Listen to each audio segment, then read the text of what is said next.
Ya baik, alhamdulillah pemirsa Galangan TV kembali lagi di Dialog Spesial. Di segmen terakhir ini masih bertemakan penguatan kualitas keluarga di tengah tantangan masa depan, dan tentunya masih dengan narasumber yang sangat spesial di malam hari ini. Ada Ibu Lisa M. Tauhid, Ketua Tim Penggerak PKK Kota Ternate, dan juga Ibu Haja Masni bin Abu Bakar, tenaga ahli Puspaga Inokane Ternate ya. Baik, kita lanjutkan kembali ya. Nah, ini mungkin saya ke Ibu Lisa ya. Nah, ini kalau kita lihat bahwa memang idealnya itu ya ketika anak-anak masih kecil ya, artinya pola komunikasi itu terjadi, dan ke depan ketika mereka tumbuh itu tidak repot lagi, artinya mereka apa ya, menjadikan orang tua sebagai idola.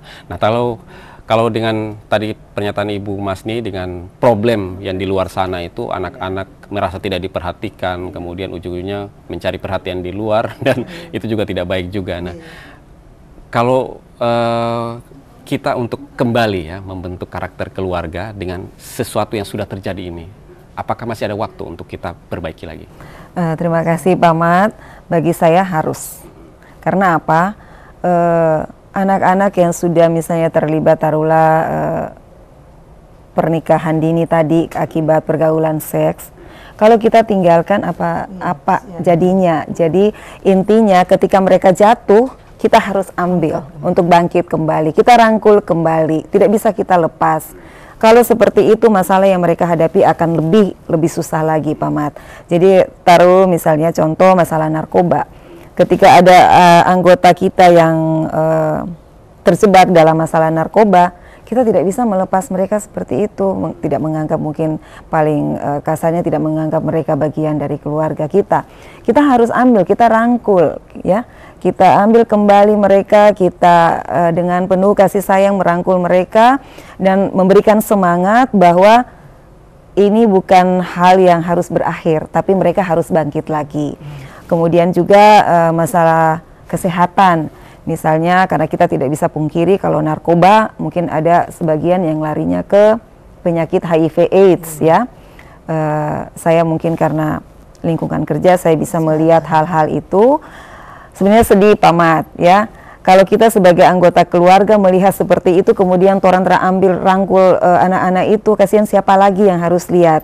Jadi intinya ketika ada anggota keluarga kita yang sudah terjerumus ke dalam hal-hal yang tadi kita bicarakan ya, pernikahan dini, kemudian akibat dari pernikahan dini itu sendiri, kemudian hal-hal kesehatan misalnya HIV/AIDS dan narkoba, kita harus rangkul kembali mereka, memberi semangat mereka, memberikan harapan hidup baru bagi mereka ya. Kita tidak bisa berharap masyarakat di luar, misalnya tenaga kesehatan atau dokter atau tenaga-tenaga pendamping lainnya, tetapi orang tua terutama dan bagi anggota keluarga lainnya harus yang menjadi pendamping yang pertama buat mereka yang sudah terlanjur dengan hal-hal yang seperti tadi.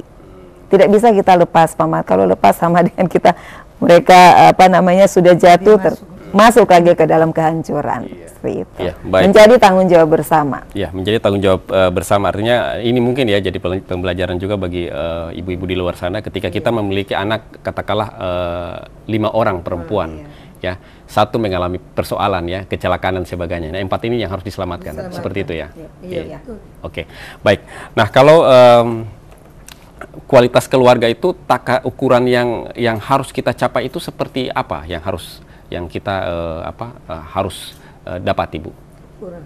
Ukuran yang sebenarnya tujuan kita untuk membentuk kualitas keluarga, yang parameter goalnya itu seperti apa? Ibu bisa? Saya. Kualitas, berbicara kualitas tentu kita berharap yang terbaik ya, kualitas yang terbaik. Bagi saya simpel saja bahwa dia bisa menjaga dirinya, karena apa? Ketika dia bisa menjaga dirinya, dia akan keluar ke masyarakat. Kembali lagi saya selalu itu menjadi goal, karena dengan baiknya seorang anak dalam rumah tangga, insya Allah dia bisa menciptakan hal yang baik juga di masyarakat dan dalam skop yang lebih besar tentu ke atas, mungkin tingkat kota Ternate, tingkat provinsi dan lain sebagainya. Jadi ada goal yang baik yang akan kita dapat. Kemudian setiap goal yang ingin dicapai juga tentu beda-beda Pak Mat, setiap keluarga ya.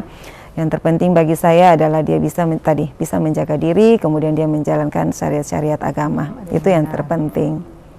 Ya, bagi saya. Iya, ya memang intinya ya yang tadi yang dikatakan bahwa rumah tangga itu ya harus bahagia ya. Ya tujuan berumah tangga berbahagia kan, jangan ada air mata seperti itu. Baik. Saya boleh tambah sering. Boleh, silakan, Bu. Ukuran kualitasnya yang seperti dibilang, kalau kita lihat bahwa selain dia bisa menjaga diri, dia bisa melaksanakan kebaikan-kebaikan yang sudah kita anjurkan kepadanya, ya. Dia menjadi contoh juga untuk yang lain. Seperti tadi yang mungkin Ibu Lisa bilang, yang sudah terlanjur apa yang kita harus angkat kembali, ya. Itu harus kita berikan pemahaman agama yang lebih baik, ya. Selain yang Ibu Lisa bilang, yang kita harus rangkul, kita harus jangan mereka lebih terpuruk, kita memberikan mereka tausiah-tausiah, siraman-siraman rohani yang betul-betul menyentuh hati mereka, contoh-contoh yang baik kepada mereka, sehingga mereka tidak akan lalai lagi, ya. Mereka tidak akan keluar lagi dari hal-hal yang kita berikan, dan nanti mereka ke masyarakat, mereka sudah bisa menjaga dirinya dengan baik, ya, karena bisa menjadi contoh untuk yang lain di masyarakat. Ini hal-hal yang perlu kita jaga, karena memang mulai harus dari keluarga, ibu terutama. Kalau memang kadang-kadang kalau kita lihat ibu pengorbanan yang sudah begitu besar, ya, Pak Mat. Kadang anak-anak sakit tidak bisa tidur, kan bapak kan tidak temani anak-anak di waktu malam, betul kata Pak Mat, ada temani kita, mungkin juga ada juga, tapi paling 1-2 kan, tapi ibulah mata ini yang jadi pelita untuk anak, ya. Terus kalau lapar, kadang tidak ada makanan, misalnya mungkin rezeki belum tercukup, lapar, anak makanan ini cuma untuk anak, ya. Ini ibu sudah kenyang, nak makan aja. Inilah hal-hal yang dari ibu yang tidak ada pada bapak sebenarnya. Bapak mulai bangun pagi, paling kalau bulan puasa minum kopi dulu, baca Quran, toh sedikit pergi kantor. Ibu ini mulai dari mata, mulai tabuka sulia anak, urus bapak lagi, urus anak, urus semua, toh. Sampai 24 jam, roda ini jadi roda dari pagi sampai malam. Inilah sampai sehingga Rasulullah menyebut ibu sampai 3 kali, karena pengorbanan ibu itu tidak sebanding dengan yang lain. Ya, ibu ini tingkatan ya, bukan jumlah ya. Ya Ibu 3 bapak 1. Tingkatan kan lebih tinggi kalau tingkatan. Iya, ini ada ya kan yang mencoba itu. Oh, kalau jumlah terboleh banyak. Nah, satu hal yang menarik nih Bu ya, ini kalau ada yang mengatakan gini ya, kadang-kadang parameter ukuran suatu keluarga yang sukses itu ketika anaknya berhasil ya.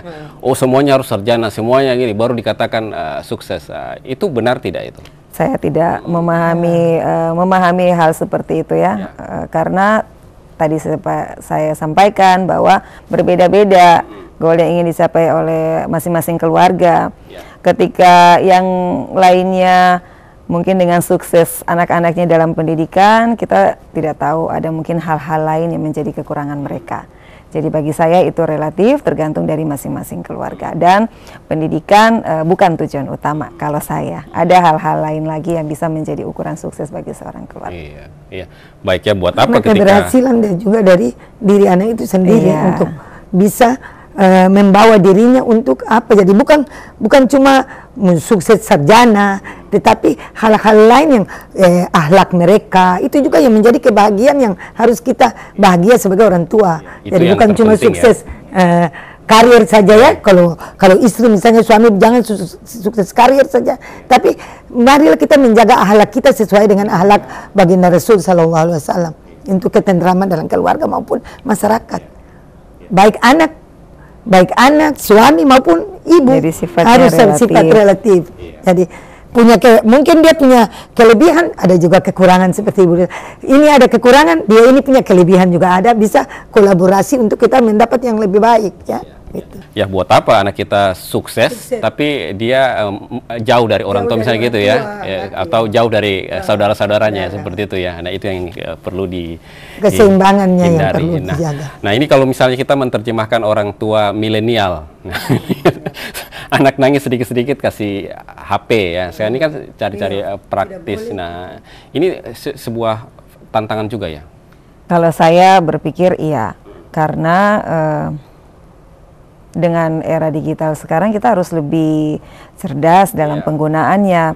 Kalau misalnya ukurannya hanya untuk mendiamkan anak pada kondisi saat itu, saya pikir ini jalan pintas ya Pak Mat. Jadi pada intinya kita menggunakan sesuatu barang atau suatu hal itu sesuai dengan fungsinya lah. Misalnya dengan manfaatnya, kita lihat lebih banyak manfaatnya atau tidak. Tapi yang terjadi sekarang seperti itu Pak Mat. Kalau anak merengek sedikit, disodorkan HP, diam. Nah ini menjadi persoalan yang harus Iya, malahan ada anak-anak yang masih SD, yang masih kecil itu di orang tua. Kan kalau kita sama-sama kadang-kadang ada duduk sama-sama, itu sebenarnya tidak bagus, tidak boleh. Kita cara berikan informasi yang baik kepada, supaya memang dia diam, tapi bukan karena HP, diam karena kesadarannya sendiri. Ya seperti itu. Nah ini yang kita bilang bahwa sekarang kan kita sudah diperhadapkan dengan generasi alpha ya. Generasi alpha itu ya, fenomena-fenomena anak yang menjadikan HP itu secara individu ya. Sudah tidak lagi yang bersosial itu kan. Nah kalau melihat dengan fenomena ini ya, mungkin Ibu kan sebagai ketua PKK juga ya, mungkin ada program-program yang nanti yang untuk menyelesaikan persoalan-persoalan ini kan. Dulu kita ingat bahwa ada sebuah program yang namanya pendewasaan usia perkawinan ya, atau gencar dilakukan parenting ya, program-program parenting. Apakah ini juga nanti mungkin menjadi salah satu program pamungkas program kunci PKK untuk persoalan ternate ini? Iya, terima kasih. Saya melihat ini hal yang sangat penting ya, pendidikan parenting bagi orang tua, dan itu menjadi program kerja kami di Pokja 1 lewat tim penggerak PKK kota, kemudian ke kecamatan, dan tim penggerak PKK kelurahan untuk ibu-ibu di tingkat kelurahan. Karena ya, untuk menjawab semua hal yang tadi Pak Mat sebutkan, misalnya anak-anak di zaman milenial sendiri, di mana era digital menjadi sesuatu hal yang tidak bisa kita hindari, itu akan terjadi sangat erat dengan kehidupan kita. Tapi bagaimana kita meminimalisir akibat-akibat dari hal-hal tersebut, penggunaan digital yang semakin tinggi ya, khususnya misalnya HP, kemudian internet yang semakin terbuka dan lain sebagainya. Ya, baik, luar biasa. Baik, meskipun Ternate akan menuju ke Smart City, tapi hal-hal itu juga menjadi salah satu catatan ya, untuk bagaimana dia tidak berdampak buruk terhadap keluarga. Baik, Ibu Lisa dan Ibu Masni, kita sudah berada di penghujung acara di dialog spesial malam hari ini. Sangat berharga apa yang Ibu bagi, ilmu-ilmunya kepada pemirsa Agama Nanti. Waktu jualah yang membatasi kita. Namun sebelum menutup perjumpaan kita di malam hari ini, saya memberikan beberapa menit kepada Ibu berdua, sekaligus closing statementnya nih, apa harapannya mudah-mudahan perbincangan kita ini membentuk penguatan kualitas keluarga ini bisa tercapai. Saya ke Ibu Lisa duluan, closing statement. Baik, terima kasih. Harapan saya untuk para ibu di rumah, jadilah penentu baik buruknya anak-anak di dalam rumah tangga. Bangun komunikasi yang baik kepada suami, demikian juga suami kepada istri dan kepada anak-anak. Jadilah teman yang baik bagi anak-anak dalam menyelesaikan setiap masalah di dalam rumah tangga. Baik, luar biasa. Yang berikut, Ibu Masni, closing statement. Terima kasih Pak Mat. Pemirsa dimanapun berada, saya mungkin selalu mengangkat 6 hal yang saya selalu bilang, karena ini saya rasa 6 hal ini yang akan membuat kita penuh bahagia ya. Pertama, dan ini diajarkan juga oleh agama masing-masing semua. Yang pertama, kita ikhtiar. Di masa pandemi ini, mari saya ajak kita semua, terutama diri saya dan keluarga-keluarga semua, supaya berikhtiar di masa pandemi ini. Mari kita selalu menjaga protokol kesehatan ya. Kalau kita ikhtiar, misalnya contoh, kalau kita mau berusaha berhasil, kan harus kita usaha, kita harus ikhtiar dengan berusaha.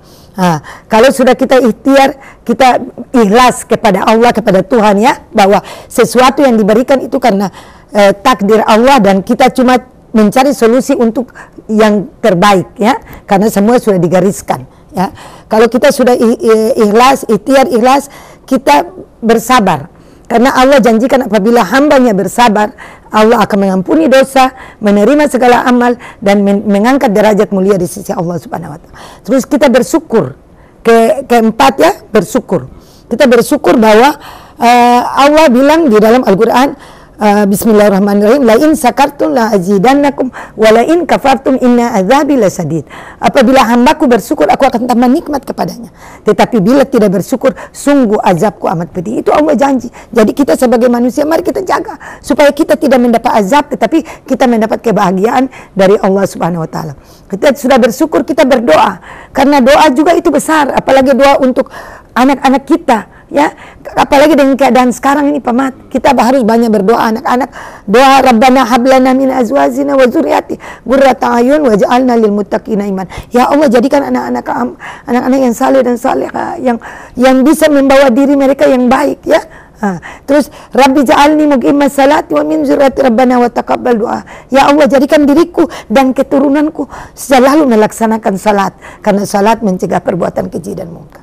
Kalau kita sudah berdoa, terakhir kita bertawakal kepada Allah, karena untung baik di rukun iman itu qada, dan qada datang daripada Allah Subhanahu wa taala. Dan kita mau cari kebaikan, pasti kita akan membuat sesuatu yang baik juga untuk keluarga kita. Mari kita lindungi anak-anak kita sayangi anak-anak keluarga kita, ya. Lindungi keluarga, baik suami, istri, anak. Sama-sama saling melindungi, sama-sama saling memaafkan, sama-sama saling mengajak untuk kebaikan, ya. Karena orang yang baik yaitu orang yang bermanfaat kepada orang lain.